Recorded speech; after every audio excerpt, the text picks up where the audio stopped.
Making dental molding today for the upstairs guest room. We're starting with pine 1x4s, and we leave them dimensional, just sand them.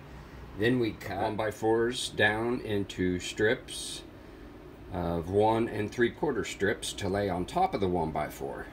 With our 1 3/4 strip laid on top of the 1x4, we go through and we cut blocks to go on top of the 1x4, but underneath the 1 3/4, and we space them with one block, and then we glue and brad, go to the next one, glue and brad, go to the next one, so on and so forth on down the line. And in our table saw, we hooked up our little pusher, and then we run our stock through it, and we end up with a little 3/4 by 3/4 block, and glue them in. And then here in a few minutes, we're making 56 feet. Here in a few minutes, we'll use wood filler and fill where all of our brads are. And here's 1, 2, 3, 4. Here's 5 of them. 5 of them finished. And like I said, we got 56 feet to make, and these have not had the brads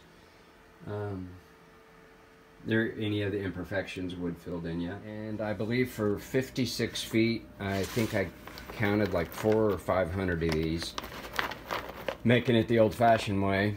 And there's my spacer block, and then like I said, I put one, glue it, space it, put one, glue it. Generally on dental molding, the width of the block equals the width of the gap. It's symmetrical.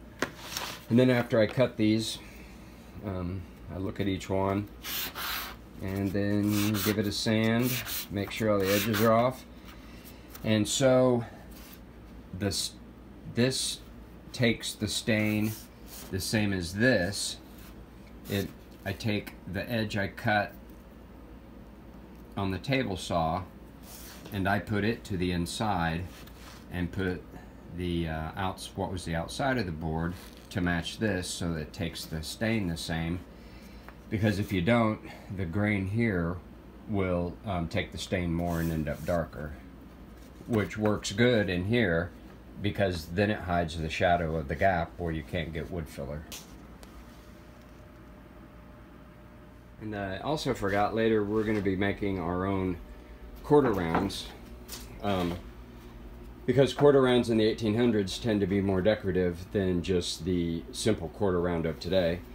So what I've done is I've cut 3/4 by 3/4 inch strips, and right now I'm letting them dry because dry wood goes through the router way easier. And it also, when you route your own, you have a whole variety of reliefs you can cut your quarter round. You can make it look more decorative. And here it is with some red mahogany